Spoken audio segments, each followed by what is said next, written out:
Hey everyone, thought I'd do a short video to go over the situation right now because it's a bit sketchy.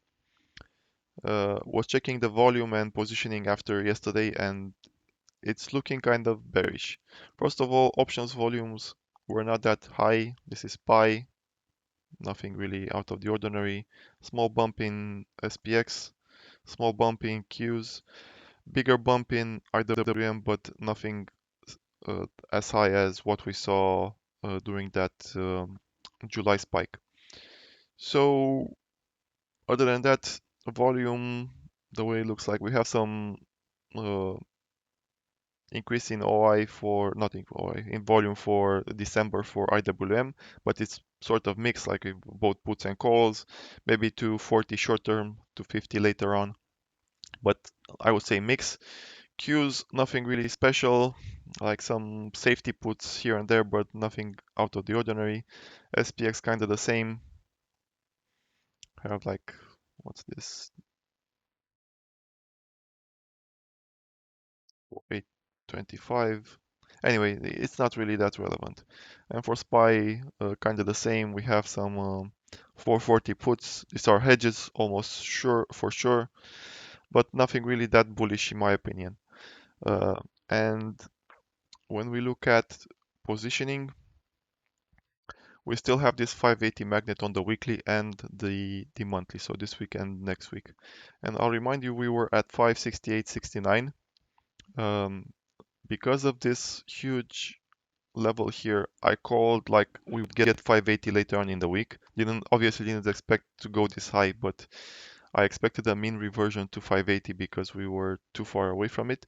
And now we are almost exactly on the opposite side of 580. Like we were 568.69 and we are 562 now, 592 now. And it's I kind of expecting a mean revert towards this level. We are also super overextended on positioning, like this line here represents percentage of bullish delta versus bearish delta.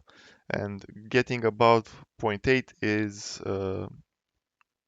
generally overextension, and we are above it on all time frames. Uh, and short term, we have this huge level that should act as a magnet and mean revert us.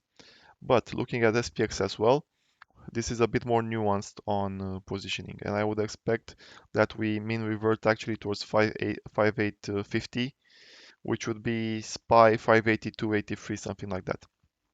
So going back to SPY, I think we'll do something like go back to this area and then bounce. Obviously could actually hit 580, but doesn't seem that likely to me. And when we look at the chart, this area, like this is a breakout, a gap up breakout from this falling broadening formation, and I would expect we backtest here and then bounce. Because we gapped up, people didn't really have time to load up on don't have good entries on longs. So I think the market will give the opportunity to actually go long at a much better price than this. And especially IWM looks fucking crazy. Like if we would go to 240, we would have 99% of, or 98, 99% of delta being positive delta for the weekly, also for the monthly. This is incredibly rare, and parabolic moves don't correct sideways. They correct by going down a lot. And for IWM, I would expect we go for a minimum of 230, which is quite a bit of a percentage. It's like 4% by end of next week. It could actually happen this week, especially if we go even higher. Like what for this to stabilize, we need to stay around current price without dropping too much or dropping and then the dip being bought for a couple of days. The longer we stay here, the more acceptance of price there is, and OI will come in, and then we build a base. But the way it looks now, it's very unstable in my opinion, and the potential for a mean revert is very high. So that's kind of it. We have FOMC today. VIX can drop as low as 13. At 13, we go basically all delta is bearish delta for VIX, and that would cause a bounce almost for sure. So if VIX goes lower today because of FOMC, because we have another VIX crush, 13 is the level where you buy puts on the market, you buy calls on the VIX, and expect a mean revert because things are getting way too fucking crazy. Like we cannot have this type of moves without a counter reaction uh, on at least a part of the index. And remember that Trump's policies, in theory, will cause issues with the jobs market and the economy, like inflation coming back, which we see priced in yields. But if the jobs market rolls over, IWM will not do well. This shit is a dumpster fire that will catch fire and will dump like there's no tomorrow. I wouldn't be surprised if we hit IWM 200 at some point in the next six months.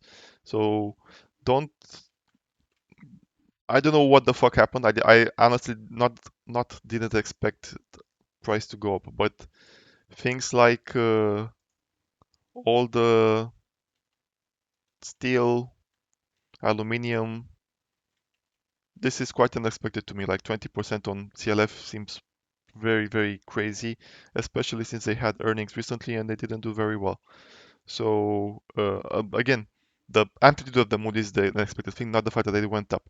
It's fine that they went up, but 20%, that's pretty fucking crazy on various other things. So yeah, I would expect that we mean revert and then continue to be bullish afterwards.